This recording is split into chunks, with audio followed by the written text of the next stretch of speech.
अस्सलाम वालेकुम, मेरा नाम कमल है।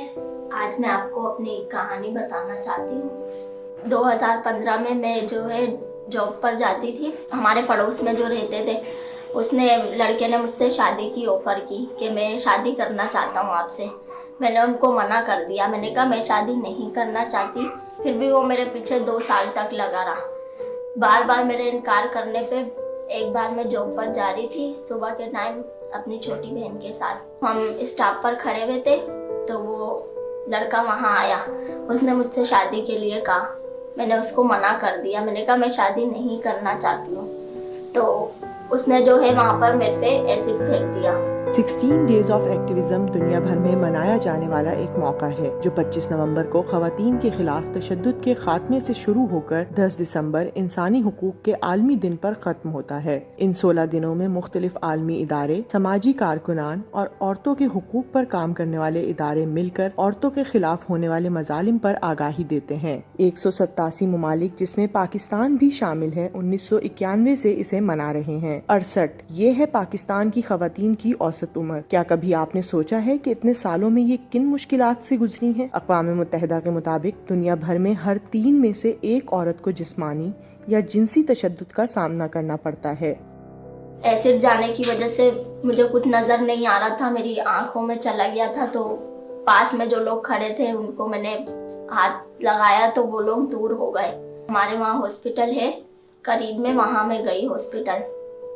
तो वहाँ पर डॉक्टर को मैंने कहा कि मेरा जो है चेहरे पर एसिड फेंक दिया है, तो आप जो है कुछ बता दें कि मैं क्या करूँ चेहरे पे अपने। तो डॉक्टर साहब ने कहा मैं कुछ नहीं बता सकता आपको, ये पुलिस केस है। मैंने कहा डॉक्टर साहब पुलिस केस तो है मगर अभी पुलिस तो नहीं है, आप मुझे बता दें मेरे चेहरे पे बहुत जलन हो रही है, तकलीफ हो रही है मुझे। तो उन्होंने कहा नहीं आप बड़े हॉस्पिटल जाएं।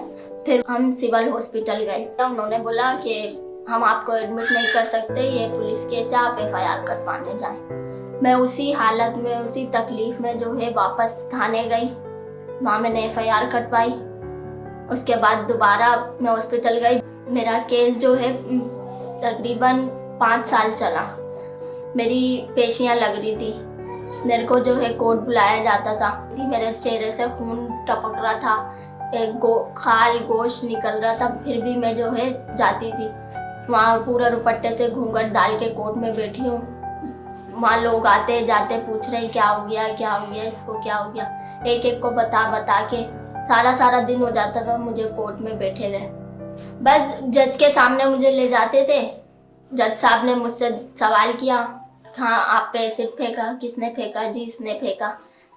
अच्छा ठीक है बस जाओ बाहर। पुलिस भी घर पे आ जाती थी कि पैसे दे दो। वालदा ने कहा कि भाई जुल्म भी हम पे ही हुआ है, पैसे भी हम ही दें। उसके बाद जो है मैं बहुत परेशान हो गई थी, मैं थक गई थी कोर्ट जाके। सारा दिन हो गया। जिसने जुल्म किया है वो तो जेल में बैठा हुआ है, उसको तो सज़ा मिल रही है, साथ में तो मुझे भी सज़ा मिली ना एक तरह से। जब मेरी हालत ऐसी नहीं है, मैं फिर भी कोर्ट सारा दिन बैठी हूँ, तो सज़ा उसको मिल रही है या मुझे मिल रही है? इसी वजह से जो है मैंने माफ़ी दे दी।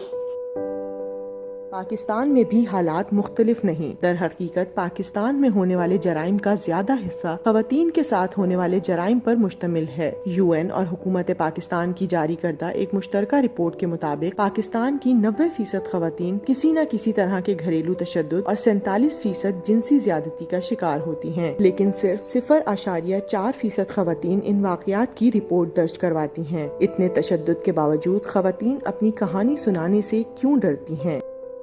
देखिए, औरतें डरती नहीं हैं, असल में उनको अवेयरनेस नहीं है, मालूमात नहीं है कि क़वानीन बने हैं, उसका लिए कौन से इदारे बने हैं जिसके पास वो जाएं। दूसरा, हमारा सोशल कल्चर ऐसा है कि अगर एक ख़ातून जब तशद्दुद होता है ना और वो जाती है थाने और उसके बाद जब वो वापस घर जा रही होती है, वो घर नहीं जाती है। क्यों? क्योंकि उसके बाप, भाई, रिश्तेदार, मोहल्ले वाले उस पर उंगलियाँ कसते हैं, उसकी सिक्योरिटी को थ्रेट हो जाता है। इसीलिए वो शेल्टर होम का रुख करती है और शेल्टर होम से जब वो वापस, उसको कोई अडॉप्ट ही नहीं करता, उसको अपने पाँव पे खड़ा होना होता है। क्यों? ये टैबू है हमारे। यहाँ मसला सिर्फ रिपोर्ट दर्ज न कराने का नहीं, बल्कि इतनी कम तादाद में केसेस रिपोर्ट होने के बावजूद बमुश्किल 5% मुजरिमों को सजा होती है। تو زیادہ تر جو کیسز آتے ہیں وہ عورتوں کے خلاف ڈومیسٹک وائلنس کے آتے ہیں، ریپ کے آتے ہیں، اور ایسی چیزیں ہوتی ہیں جو بیچاری عورتیں سمجھتی بھی نہیں ہیں کہ یہ ان کے خلاف وائلنس ہے، اور وہ کہیں بتانے بھی نہیں جاتی. مثلاً یہ کہ نمک کم ہوا، پوری ہانڈی اٹھا کے منہ پہ پھینک دی. یہ اس طرح کی چیزیں ہیں جن کو عورتیں سمجھتی ہیں کہ یہ جائز ہے اور یہ ہو سکتا ہے. یا جو وربل وائلنس ہوتا ہے، ہر وقت کہنا تم کسی قابل نہیں ہو، تم جاہل ہو، تم فلاں ہو. یہ جو اب 16 دن ہے وائلنس کے، اس کا فوکس بھی عورتوں پہ اس لیے ہے کہ اس طبقے کے خلاف ساری دنیا میں وائلنس سب سے زیادہ ہوتا ہے. اس معاشرے کا المیہ ہے کہ قدم قدم پر عورت کو مشکلات اور استحصال کا سامنا کرنا پڑتا ہے، اور اتنا سب کچھ برداشت کرنے کے باوجود بھی عورت کو ہی الزام دیا جاتا ہے. عورت پر ہونے والے مظالم کو دیکھتے ہوئے ہمارے سر شرم سے جھک جاتے ہیں. جی، میرا نام رائلہ رحیم ہے. میں ہینڈس کے جینڈر اینڈ ڈیولپمنٹ ڈپارٹمنٹ کو ہیڈ کرتی ہوں آل اوور پاکستان، اور اس ڈپارٹمنٹ کا آغاز 2000 میں ہوا، جو کہ خواتین کے خلاف عدم مساوات، تشدد کے خاتمے اور برابری کے لیے کام کر رہا ہے. اس کے ساتھ ہی ہم خواتین کی معاشی و اقتصادی ترقی، تعلیم، صحت اور ان کو ترقی کے مرکزی دھارے میں لانے کے لیے کوشاں ہیں. آپ بھی ان میں سے کسی کی مدد کر سکتے ہیں. ان کی بات سن کر اور ان سے بات کر کے نئی نسل کو اس مسئلے کے بارے میں آگاہی دے کر اور ان سے کچھ نیا سیکھ کر، ہوتے ہوئے ان مظالم کے خلاف کھڑے ہو کر اور آواز اٹھا کر ان اداروں کے ساتھ کام کریں جو عورتوں اور بچوں پر کام کرتے ہیں.